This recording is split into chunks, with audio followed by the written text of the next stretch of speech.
అందరికీ నమస్కారము. ప్రొద్దుటూరు స్పెషల్కి స్వాగతం సుస్వాగతం. ఈ పొలాలు ఎక్కడ అనుకుంటున్నారా? మన ఆంధ్రప్రదేశ్లోని కడప జిల్లా చెన్నూరు మండలంలోని పుష్పగిరి గ్రామంలో అండి. కడప జిల్లా కేంద్రం కడప పట్టణానికి 16 కిలోమీటర్ల దూరంలో ఉంటుంది పుష్పగిరి. అనేక శైవ వైష్ణవాలయాల సముదాయం ఈ పుష్పగిరి అన్నమాట. పుష్పగిరి ఆలయ సముదాయం గురించి అతి విలువైన చారిత్రక ఆధారాలు చరిత్ర ఉంది.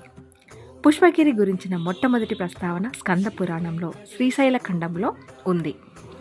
శ్రీశైల మల్లికార్జున జ్యోతిర్లింగ క్షేత్రానికి దక్షిణ ద్వారముగా పుష్పగిరి వర్ణింపబడింది. పూర్వచోళుల వంశానికి చెందిన కరికాల చోళుని సాధనంలో ఈ స్థలం అత్యంత పవిత్రమైనదిగా చెప్పబడింది. అంతేకాదండి, పుష్పగిరిలో అనేక భవనములు, దేవస్థానంలో చోళ చాళుక్య శిల్పకళ వైభవానికి అద్దం పట్టినట్లుగా ఉంటాయి. పూర్వకాలపు రాజులు ఎందరో ఈ క్షేత్రంను ఆదరించి పునరుద్ధరణ గావించి మడులు, మాన్యాలు సమర్పించారు. ఈ వీడియో కనుక నచ్చినట్లయితే లైక్ చేయండి, షేర్ చేయండి, అలాగే సబ్స్క్రైబ్ చేసుకోండి.